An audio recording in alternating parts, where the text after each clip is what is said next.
it's really a story of ascension to one's better self. But, what Guy did was dress it up in a more modern suit of clothing, made it a little bit more relatable, a little bit cooler, a little bit rougher around the edges, as Guy likes to do. So, it's the sort of cheeky, cool, a little bit more visceral version of the story. I think people are going to love it. Obviously with Guy's movies, you know what you're going to get, but there's a few surprises, a little bit of comedy and along the way, and I think you get that with Arthur. This was all about Arthur's journey, and it's only at the end where we reveal the round table. We thinned out some of the characters just because you only got 2 hours to tell this story, and if you one of the problems with Excalibur, that was made in the 80s, I think, early 80s or 79 or something, is that it was too congested. The narrative was too congested. So what we did was we thinned it out so you can just follow a story of Arthur's ascension.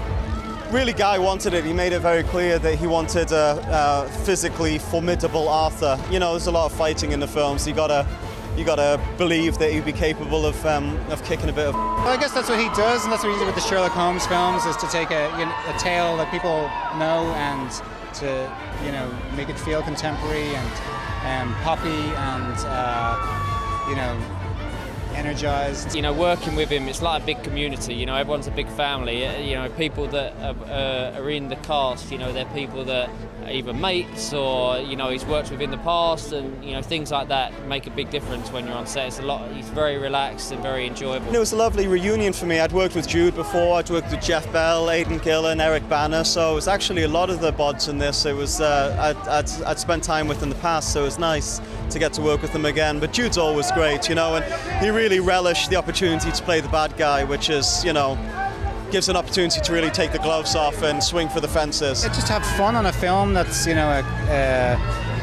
of those stories that we all grew up with, a kind of boys' own adventure, action, fantasy, epic, It's fun.